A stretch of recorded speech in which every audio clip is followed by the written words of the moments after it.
Offline. Hey, thanks for tuning in, folks. This is Xavier Smith, and I am sitting across the table from the Vertuccio family. Did I say that correctly? Yes, Vertuccio. Vertuccio. Yeah. All right, so I'm sitting across from Angela and Kono, owners of Vertuccio Farms. And first of all, let me ask you a question. How long have you guys had this place? We've had this place since 1998. We farmed since 1979, and we farmed in Chandler. We still continue to farm in Casa Grande, and we have this little place here in Mesa, Arizona. Awesome. This is a beautiful facility, folks. I got to tell you, I'm sitting here right now. We are getting ready to, as a matter of fact, we're getting ready to engage in a little boot camp. We call it Fitness on the Farm. So I'll keep you posted on those details. Angela, let me ask you a question. What is the best part about owning a place like this? I love the fact that we are a working family. Yeah. I get to be here, be a part of, what my husband, does here. He's the farmer. He's the big cheese. He really knows everything that's going on. I learn from him, and we get to teach our two sons as well, Joseph and Anthony. They get to grow up here and experience this and be a part of everything we do. That is the thing that I love the most. Awesome. So these guys, because I'm looking around the facility, I see a bunch of educational pieces of equipment that really do a good job of letting people know where food comes from. Right. This brings up a good question. What do you guys, or what is your position on genetically modified or GMO food? Well, I know that modern agriculture is a lot different than than in the past, and one of the things that I've always said is that I think it's a mixed blessing today with agriculture, because we're blessed in the sense that we are able to do whatever we want to do. We could own a fitness company. We can be an airline pilot. We could be a lawyer or a doctor, and we don't have to worry about growing our own food. 100 years ago, if you wanted a quart of milk for your home, you had to do it yourself. Okay, we can't go to Bash's or Safeway and at a grocery store to buy what we need. Yeah.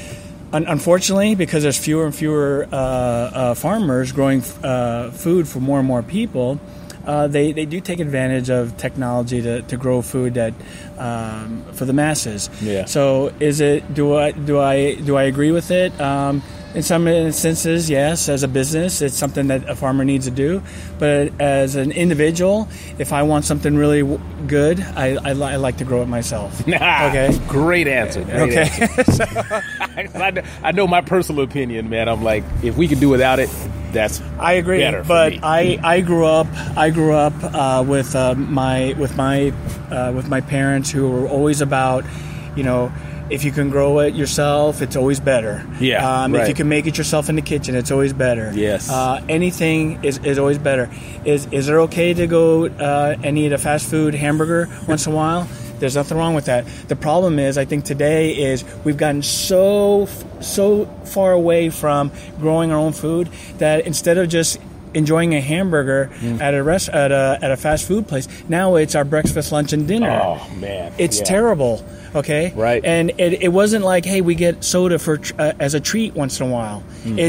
We're drinking every day. People are putting in kids' milk bottles and their little baby bottles. Yeah. Okay. So we're in the same boat there's on a that. There's a difference. I mean, sugar was considered a condiment. It's not anymore. They're preserving things. It's a staple. I mean, we're putting it on everything. Okay. So that's where I stand. I understand the technology to help crops grow better. Right. And look, we've been in a position. We have 90 acres of watermelons that are all of a sudden they got infested by a spider mite or something. So what am I supposed to do? Let $250,000 just go down the drain? We unfortunately have to spray, to get rid of the spider mites so we can save the crop, Gotcha. If I was in the garden, I would do something different, but all within, there's a balance, right. Well, that's a good point. So you use it when you have to. You have to, right? That's right. But not necessarily just because you can. That's right. Scientists have been able to, based on different climates and different areas, for example, make plants that are more drought tolerant, that are more disease resistant. Where in the past, we've experienced in this country, a big wave of immigrants that came here was because the potato famine with the Irish. They came here. That disease is non-existent anymore. With potatoes. Right. So we're able to save people too, in a sense. I love it. That is awesome. Well, thank you for that answer. Oh, sure. Now, Angela, sorry, I talked too much. Oh, no worries. This is good. This is good stuff. This is content that people need more of. Yeah. So, Angela, let me ask you this. Since you've been farming or learning from your husband, what would you say it is most important for the younger generation to know? Well, knowing where their food comes from, first of all, is a big part of why we do field trips here. Okay, good. I'm a homeschooler, but education is important to both of us. And we love the idea of educating children that their favorite foods don't just come from the grocery store or Peter Piper or wherever it is that they go. It actually starts on a farm. Yeah. And I think kids, when they come out here and they see that, they experience seeing the wheat and the tomatoes and the herbs and learning about it. It's exciting. It's exciting for me, as a teacher, wanting to share education. Those things are things that, I had some knowledge of when I was growing up, but it wasn't until I, married into a farm family did I really start to absorb, what's really going on. Yeah. Awesome. Well, I'm going to switch gears real quick and talk to one of my my athletes. I'm sitting right next to Drea, and Drea, you've been coming to see me as a personal trainer, me serving you as a personal trainer.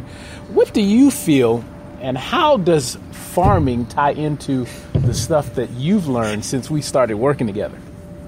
I would say I really don't know much about farming, but I know that's where our food comes from, and to eat raw, organic, healthy food is probably the best thing for your body. Yeah. And with that and exercise, you see progress, because if I exercise and eat poorly, boxed foods, I'm not going to see the results that I'm looking for. That was a perfect answer. I love that. Thank you. And you know what, guys? I really appreciate your time. We're about to get ready to kick this fitness on the farm off, and I thank you for what you do, and thank you for serving the community. Thank you. Thanks for having us. No problem.